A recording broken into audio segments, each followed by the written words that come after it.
Bonjour à tous, bienvenue à cette présentation des premiers résultats des essais variétaux 2020. Après la tentative de partage des résultats en webinaire, on a préféré un format plus classique d'enregistrement vidéo, en espérant que ça vous convienne. Derrière l'écran, moi-même, Cécilia Djomitis, responsable du pôle maraîchage, et Madeleine de Turckheim, technicienne d'expérimentation en charge des essais variétaux.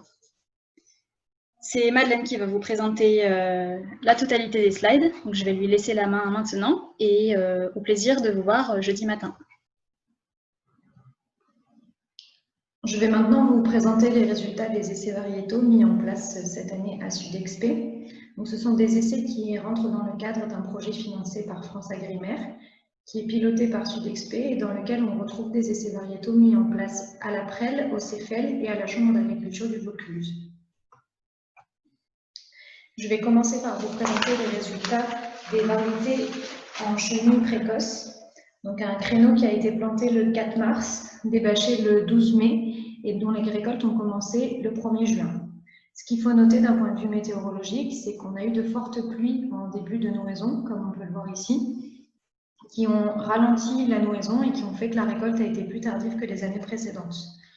Il faut également noter qu'on a observé de la bactériose avant débâchage ainsi que de la grille physiologique et on a eu plusieurs variétés impactées par ces deux maladies. Ce qu'il faut également noter sur ce créneau, c'est qu'on est sur des plants greffés sur Magnus. Je commence donc par les variétés en stade B, avec la présentation des deux témoins, Alonso et Harpon, que je ne vous présenterai que pour ce stade-là et pas pour le stade A, vu que ce sont les mêmes. Donc, tout d'abord, Alonso, une variété de close que l'on connaît bien, avec des fruits présentant une écriture fine et lâche, des sillons pâles et fins, un pécou cerné voire fendu. Elle présente les avantages d'une grande précocité, d'une belle présentation à la récolte et également d'un bon calibre avec cette année 52% de fruits de calibre 12. Cependant, on a pu observer un mauvais potentiel de conservation avec 76% de fruits mous, également des fruits jaunis. On a également pu observer un taux de sucre faible avec seulement 11,3 degrés Brix et un mauvais potentiel gustatif. Notre deuxième témoin, la variété Harpon de chez Syngenta, que l'on connaît également bien, avec des fruits présentant une écriture fine et dense, des sillons fins et pâles. Cette année, on a pu observer un bon rendement de fruits de catégorie 1, 60% de la production, et également un bon taux de sucre. Cependant, c'est une variété qui est sensible à la pourriture des fruits. Maintenant, la première et seule variété évaluée cette année en stade B, la variété Salomon de chez Syngenta, anciennement MC 18584, qui présente les avantages d'être IR-âgé. Donc c'est une variété avec des fruits présentant une écriture fine et lâche, des sillons fins et foncés, qui a un bon rendement, 25,5 tonnes hectares cette année, et également un bon rendement de fruits de catégorie 1, 62% du rendement total. Cependant, cette année, on a pu observer des fruits de gros calibre avec 35% de fruits de calibre 9 et 31% de fruits de calibre 11. On a également pu observer un potentiel de conservation faible avec 39% de fruits mous et 33% de fruits tachés. On a également pu observer un taux de sucre faible, seulement 11,2 degrés Brix. Je vais maintenant vous présenter les résultats des chenilles précoces, stade A. Pour commencer, une variété de chez Elisvan, la 20CH43, qui présente des fruits légèrement côtelés avec une écriture moyenne et lâche, des sillons fins et marqués. Elle présente l'avantage des fruits qui sont beaux à la récolte avec un bon rendement de fruits de catégorie 1, 67% de la production, et également un bon taux de sucre, 14,6 degrés Brix. Cependant, on a pu observer que c'était une variété sensible à la pourriture avec un potentiel de conservation faible et beaucoup de fruits mous en sortie de conservation. Une autre variété de chez Elisvan, la 20CH45, qui présente des fruits avec une écriture épaisse et dense, des sillons fins et foncés. C'était des beaux fruits à la récolte, cependant le potentiel de conservation est faible avec 71% de fruits mous en sortie de conservation. Je vais maintenant vous présenter la variété CHP 185-250 de la société Semias Phyto. Donc, c'est une variété avec des fruits présentant une écriture fine et lâche, des sillons fins et pâles. On a pu observer peu de déchets, seulement 13% de la production, et un très bon taux de sucre avec 15 degrés de Brix. Cependant, on a pu observer une tenue faible des plantes à la récolte, des fruits de petit calibre, 61% des fruits étaient de calibre 15, et également beaucoup de fruits mous en sortie de conservation, 62% des fruits. Ensuite, nous avons la variété HMC 451658 de la société Close. C'est une variété avec des fruits présentant une écriture fine et lâche, des sillons fins, qui était très beau au moment de la récolte.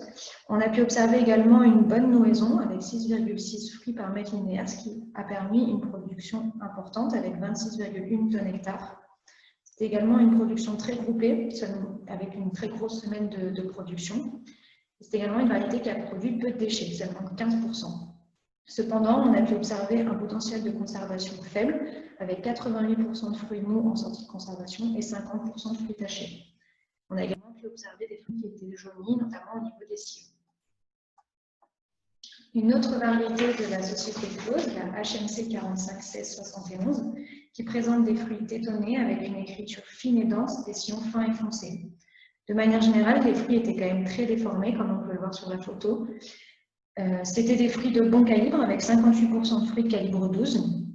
On a également pu observer une nouaison faible, seulement 2,7 fruits par mètre linéaire. Également beaucoup de déchets, 39%, ce qui a impliqué un rendement de fruits de catégorie 1 faible, seulement 16%. On a également pu constater un potentiel de conservation faible, avec beaucoup de fruits tachés en sortie de conservation, 50% des fruits.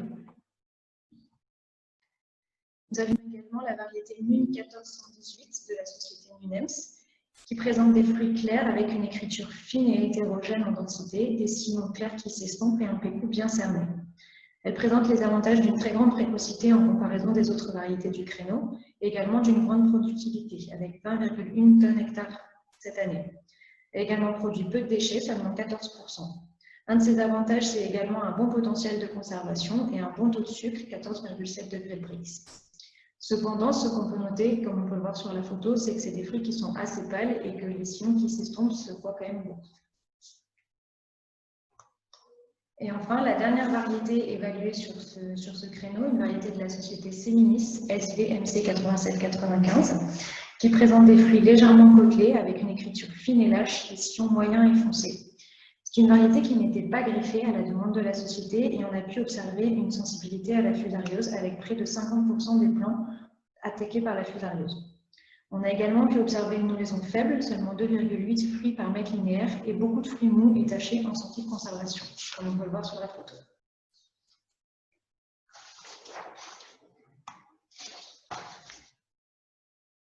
Je vais maintenant vous présenter les résultats des essais mis en place sur le créneau chenille-saison.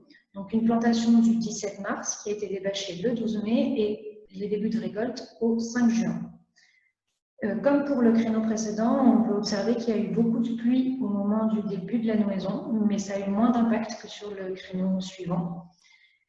Ce qu'il faut également noter sur ce créneau, c'est qu'on était sur des plants greffés sur ribus et qu'on a pu observer de la fusariose sur certains plants greffés, donc fusariose qui aurait touché le porte-greffe.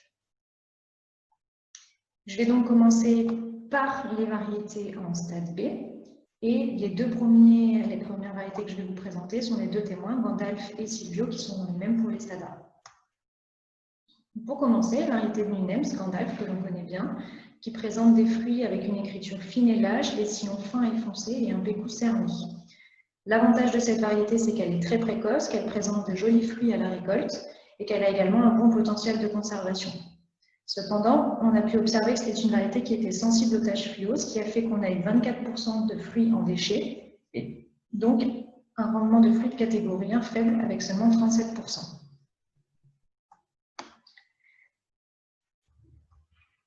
Notre deuxième témoin, la variété Silvio de chez Close, qui présente des fruits avec une écriture plutôt hétérogène, des sillons fins et foncés.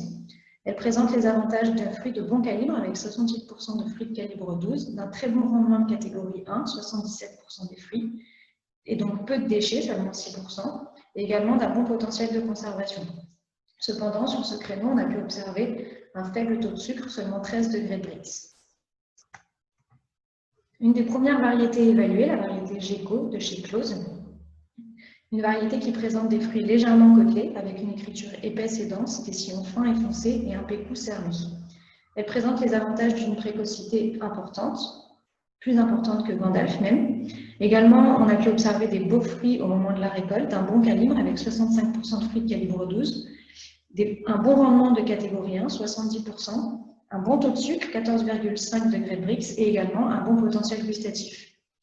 Une contrainte, on a pu observer beaucoup de fruits hors calibre, avec 8% des fruits avec un calibre plus important que 1750 grammes. Je vais maintenant vous présenter la variété Corum de chez Minems, qui présente des fruits côtelés et tétonnés avec une écriture fine, des sillons fins et foncés. Présente les atouts d'un bon calibre avec 65% de fruits de calibre 12, d'un bon taux de sucre, 14,6 degrés de Brix, et d'un très bon potentiel de conservation.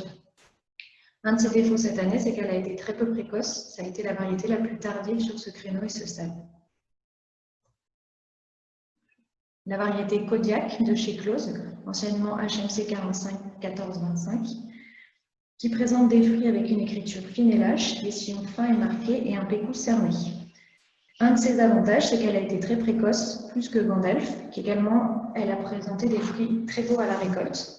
On a pu également observer un bon rendement de fruits de catégorie 1, 66%, et un bon taux de sucre, 14,6 degrés de Brix. C'est également une variété qui a un très bon potentiel de conservation, comme on peut le voir sur la photo. Cependant, après dégustation, on a observé un potentiel gustatif faible. Une autre variété, la MC21040 de la société Close, qui présente des fruits légèrement côtelés avec une écriture épaisse et dense, des sillons marqués et fins. Elle est également très précoce et les fruits sont très beaux au moment de la récolte.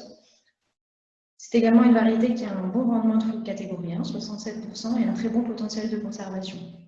Cependant, on a pu observer un potentiel gustatif faible et un taux de sucre un peu faible, 13,6 degrés de Brix.